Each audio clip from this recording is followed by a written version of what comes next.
a sound is produced by somebody's mouth, it will hit a wall, that's a reflection. And what they've done in Epidavros, in order to create a large quantity of short reflections, is that they've broken up the surface. There is no surface which is flat.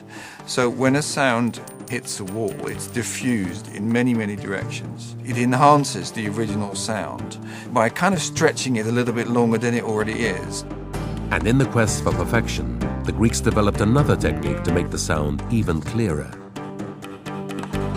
When somebody speaks in a theatre, you can hear resonances, and if you have an ear for it, you know which resonances are going to get in the way of the dialogue.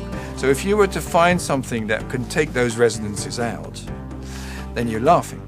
And that's exactly what they tried to do. They used a resonator, which they would tune to the frequencies that they wanted to take out and to the reflections they wanted to take out. And they would embed them in the wall.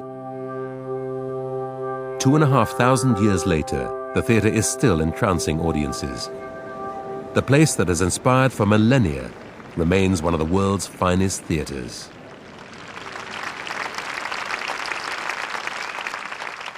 The ancient Greeks produced some of the most astonishing buildings in history.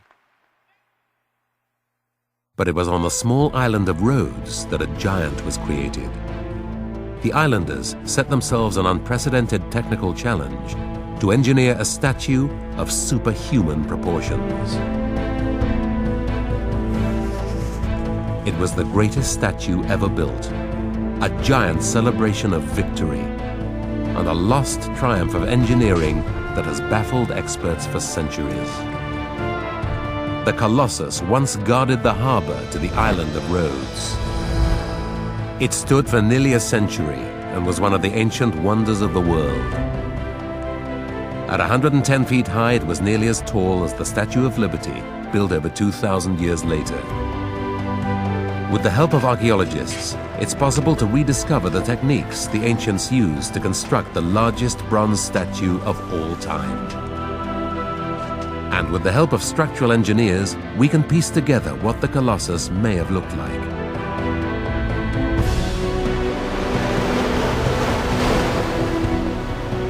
The story of the Colossus began in 305 BC, when a powerful enemy fleet began a year-long siege of the small island of Rhodes. The attackers far outnumbered the small island's population, but against all odds, the islanders defeated them.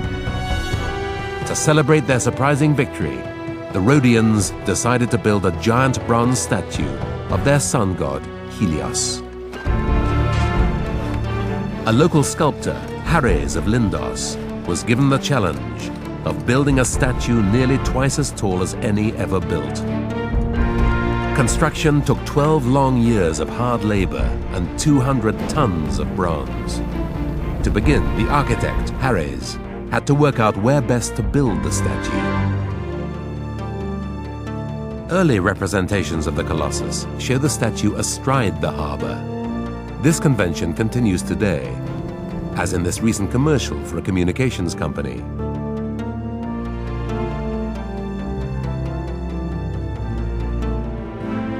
Recent archaeological finds have now convinced experts that the Colossus stood on the hill overlooking the bay, where a medieval castle now stands.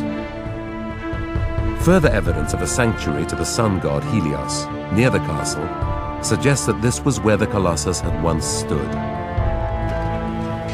There was no precedent for a statue of this size, so at every stage of construction, Hares was taking a step further into the unknown. He decided to build a wooden frame over which he would hang beaten bronze panels. Starting at the feet and working upwards, the Colossus was supported by a mound of earth as it grew to over 100 feet high. The island of Rhodes was renowned for its bronze work, which was a major export. But because the Colossus was so large, the entire casting pit could only make one small section at a time. We have evidence from around the time that the Colossus was built that the Rhodians were experts in bronze work. This is one of the largest bronze casting pits ever found from ancient Greece, and it proves that the Rhodians were able to make large, hollow bronze pieces. It works a bit like a kiln. they would fashion a large block of clay, and then by placing wax around the outside in a thin layer and more clay outside that, they could create the shape that they wanted to cast. They would pack earth down around the whole structure and then fire the clay from beneath using fires in the bottom of the pit. That would then set the clay into the shape of the form. The wax would be drained out and the liquid bronze poured in from the top. Hundreds of these pieces were cast and carried up the growing mountain to be attached to the wooden framework. Stones were dropped down inside to give stability. But after 12 years of construction, when the earth was removed, how could Harrys be sure that the Colossus would stand up? To support a human shape with 2 legs, a sculptor might use a third support disguised in some way. Whatever technique he used, Harrys' masterpiece withstood the elements for nearly 60 years. But in 224 BC, there occurred one natural force the Colossus could not survive. An earthquake doesn't just shake it backwards and forwards, but it would also twist it. The people of Rhodes consulted an oracle, which warned that to rebuild the Colossus would bring them misfortune. So the giant statue lay in pieces for over 1,000 years, until finally the bronze was sold for scrap. Although it fell, this ancient world wonder has lived on as an inspiration to sculptors down through the ages.